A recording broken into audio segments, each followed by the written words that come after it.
Hi guys, welcome back to my channel. This is MP Now LLC's YouTube channel. I'm Saikira. I am the founder of MP Now LLC, which is a company geared towards helping new graduate nurse practitioners navigate the crazy world of MP once you graduate. So a little bit about me. I'm a family nurse practitioner. I've been practicing for about 5 years as an NP, but I've been a nurse since 2009.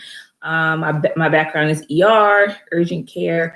As an NP, I've done urgent care, primary care, occupational health, a slew of things, which you'll be able to find on my website, which is npnowllc.com. So today I'm talking about resumes. So last week I talked about the interview. So I kind of went out of order a little bit, but I would like to discuss the interview process. If you don't know already, I do have a online course that I offer right now on my website, basically going through all of these things in more detail. But here I just go over it a little bit just to give you an idea of what to expect, and also to help all of my brand new nurse practitioners, because I feel like if I can help one nurse practitioner elevate herself to a little bit higher of a level, him or herself to a higher level of understanding what it is when you do become a nurse practitioner, that transition, how much powerful you are, then our whole profession will be so much better as a whole. So talking about resumes. So you'll hear the word resume and CV be used interchangeably. So basically, a resume stands for curriculum vitae, and vitae, I believe, curriculum vitae, and it's Latin for basically it's your whole life's work, like everything you've done in your whole life. But I'll be honest with you, no recruiter wants to know everything you've done in your whole life. So I'm going to try to give you an idea of how to make your CV/resume give them what they want so you can get the job that you want. Okay, so there's no guarantee you'll get a job with these tips or anything, but these are just tips, just to give you an idea. So there are services out there that will offer resume writing for you. If you go on Facebook, there's a lot of things on there. I know side gigs, nurse NP side gigs or nurse practitioner side gigs. Her name is Conkley. I believe she does CV writing. There is also a lady called named Kim Belton, who I've been hearing her name float around a lot lately. She offers resume writing. And then there's resumerx.com. She offers a resume writing as well. You are more than welcome to use any of these websites, but I'm telling you, I've done my resume on my own and I've had success. So I think that, if you have a few tips, there's a wealth of information online. You don't technically need to hire someone to write your resume for you /CV. It's doable. You can do it on your own. So canva.com. It's a free website. They have free resume templates on there. If you want to be really fancy, if you don't want the traditional black and white, you can go on Canva. They have a template in there and throw all your information in there, and you'll have a nice looking resume if that's what you choose. So let's get to the content of the resume. So basically, your resume, you want to make sure that you focus on your qualifications, your achievements, and your skills. I know that you haven't, for some of you who are brand new to the NP world and you're applying for your first job, you want to focus, you can put your clinical rotations on your resume, that because you don't have much, you don't have any experience probably as an NP yet, but I'll get to the part where you put your RN information at. So you want to focus on your qualifications, achievements, and skills. And, any special skills, certifications, CEUs, any shadowing that you've done, you can put in there as well.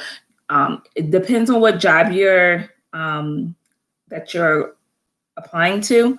For instance, if you're applying to a urology job, And you may want to make sure that you put in the clinicals that you did with a neurologist or something like that. Or if you're applying to an aesthetic practice, maybe you took a aesthetics Botox derm filler course. You want to make sure you put that in there. So basically, there's 3 parts to your resume. You have your cover, your body, and your conclusion. So with the cover letter, it's kind of like an intro to yourself. Who you are, what you're applying for. Thank you, dear future employer, dear recruiter, whomever. You just give a little bit of information about who you are and what your goal is. Then the meat and potatoes of the resume is the body of the resume. So on my resume, I start off with my resume with basically my qualification. Well, no, actually, I start off with my objective. What my goal is. Is it for me to be a nurse practitioner in your practice? Is it for me to be a professor at your school? That's what the objective would be. And then I go into qualifications. What qualifies me for that job?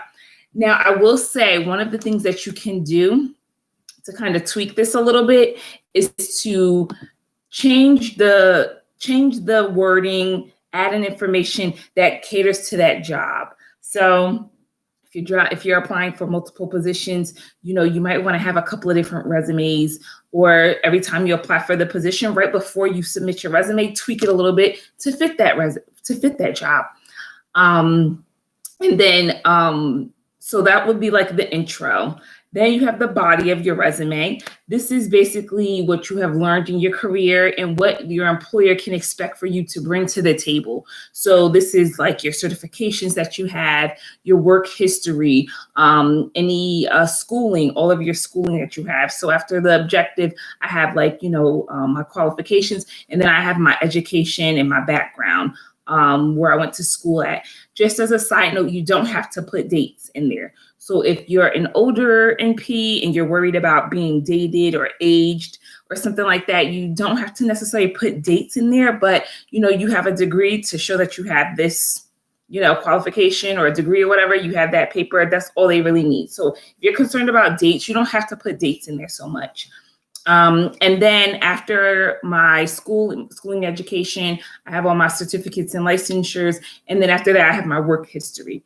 So when I became a brand new NP, I focused a lot on my clinical experience as far as what I did each semester in clinicals. And then in smaller print, I put my RN history, like all the hospitals that I worked at and just what my title was. That was it. But I really focused a lot on my clinical history there in the body of it. And then you have your conclusion, which basically is like your references, a thank you or something like that at the end. Maybe, I'm not sure. I haven't really seen many people do that. I did see one person put like a thank you for reading this resume at the end. And then it would be like references available upon request, or you could put your references in there. Me personally, I have my references separate because I want to be able to let my references know that, hey, this person is going to be contacting you about a reference for me for a job. So in the body of your resume, I just want to go back a little bit. In the body of the resume, when it comes to licensure and certification, you want to definitely make sure you put your ACLS, BLS, PALS, if you have NOWS or TNCC, anything that's applicable to the job. Myself, I have a DOT certification, so a lot of urgent cares like to see that, so I have that in there. I also did medical marijuana cards for a job before, and I did a course on medical marijuana, how to use it and prescribe it or something. So I put that under there too. And then, I also have buprenorphine certification as well. So I can prescribe buprenorphine. So those are a few different things that you could put in there. And like I said, if you did an aesthetics class or something like that, you can also very well put that in there in your resume. what else did I want to say? Oh, EMRs. EMRs are big. I get asked this a lot. Like, what EMRs have you worked with? Centricity, Cerner, Intergy. What EMR did you work with? And I believe I put my EMRs underneath my skills, like which EMRs I've worked with. So, for instance, on my resume, I've worked with Greenway, Intergy, SCM, Sunrise, Clinical Manager, Allscripts, Cerner, DME, RX, Centergy. Those are just a few different ones that I've worked with, but you put the ones that you worked with. And like I said, as a tip, just try to change the resume for each job to kind of cater to that job. So that way your resume is more likely to come up and don't lie about anything, but sometimes some people do clinical rotations per semester and they do like 1 week of like, I don't know, cardiology. Well, you want to make sure you might not put that in, say, a job you're going to for aesthetics or something like that, but you definitely want to put that in there with a job that you're doing, that you're applying to for cardiology. So that's what I mean when I say tweak it a little bit. And that would be where you will put that into your clinical experience. And make sure you definitely focus on the skills that you have that qualify you for that job, especially if you are in a very saturated market. A lot of us are in places that are only paying like $50, $55 an hour. Well, I'll tell you now, that's really very low, depending on the area. I know I'm in New Jersey, so depending on the area, that's pretty low. So you want to make sure that you focus on your skills and you get paid for your skills. You get compensated for your skills.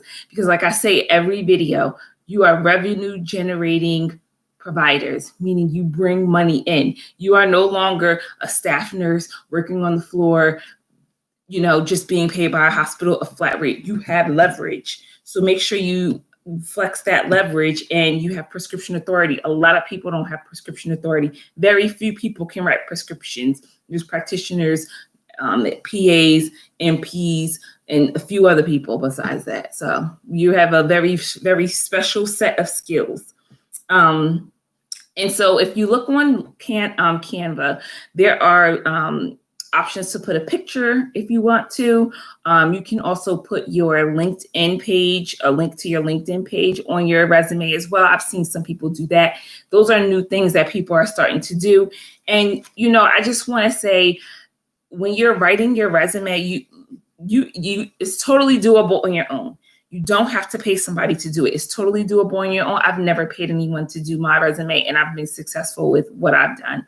But be proud of yourself. You have come a long way and you got a lot of skills to offer, whether you're a new grad or not. I don't care if you've never worked inside of you have RN experience, but I don't care if you've never worked in a hospital or a doctor's office or anything as an NP before. It's definitely a different level, but it's definitely a specialized level, and it's definitely a well-paid, and you should be compensated well level. So just be very proud of what you've done, what you've accomplished. And I hope that these tips helped you. If you have any questions regarding anything in this video, please reach out to me. My website is npnow, that's llc.com. That's npnow.llc.com. So if you have any questions, you can send me a message on my forums. Follow me on Instagram and Facebook at npnowllc.com, npnowllc. And I look forward to all your questions, any concerns, anything at all you have for me, okay? Take care. Bye.